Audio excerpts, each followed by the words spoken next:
وعلى آله وصحبه أجمعين.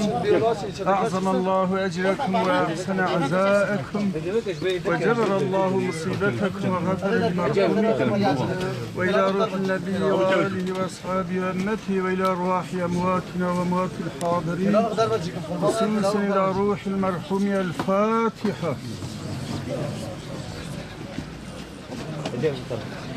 والشهداء والصالحين رابع وقضي خزباء القاتلين وقضي على الصدرين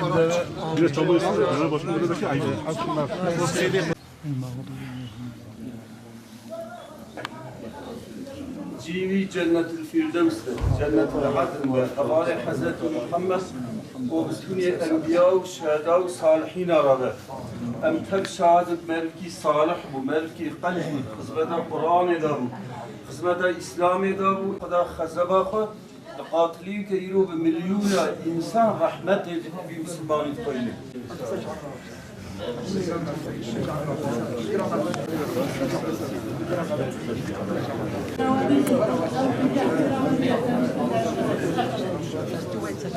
خدمت اسلامی دار. طوری حضرت والله با ما حضرت یکونه هوی حضرت یا بکر بیگود. نورشین کتی گودن هوی مدینه منوره بیگود. و یکی کتبه منصوبه به یعنی مؤسسه بیزی و ara به سبب ve cinayeti yani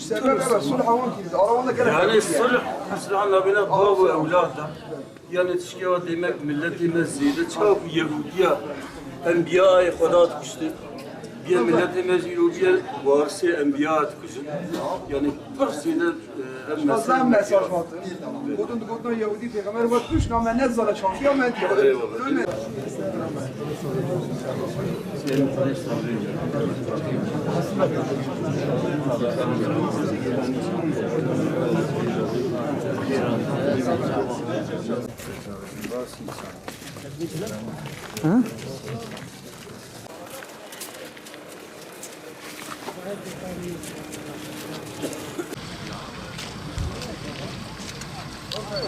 Abi sen fotoğraf çek. Yönetmen fotoğraf.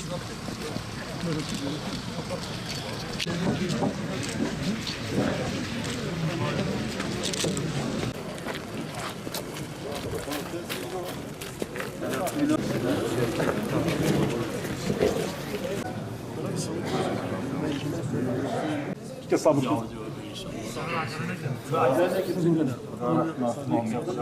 Amin.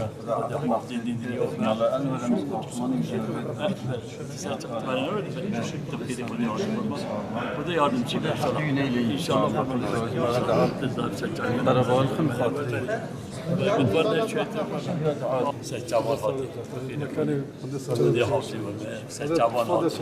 Burada yardımcı Müslüman oldu. Burada kalan Müslümanlar cezalar ve hakaret edilir. İnne lillahi ve inne ileyhi raciun. Evet, sizin de söylediğiniz gibi bizim medeniyetimizin çok rastlanmadığı bir şekilde vefat etti bu seydamız. Bölgemizin tanınan alimlerinden aile olarak yüzyıllardan beri bölgemize hizmet etmiş bir ailenin mensubu olarak her zaman olduğu gibi kendisine sulh için gelen iki tane vatandaşın arasını sulh ederken bir tarafın verilen hükme razı olmaması nedeniyle meydana gelen bir olaydır. O nedenle biz tarih boyunca gördüğümüzde çok ender rastladığımız bir husustur.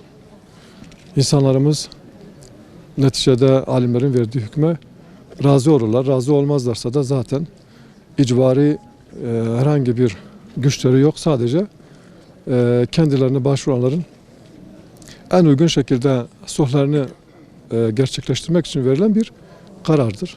O nedenle Öncelikle bu olayın daha önce bölgemizin, medeniyetimizin görmediği bir nedenden dolayı meydana gelmesi doğrusu bizim bölgemizde şok etkisi yaptı.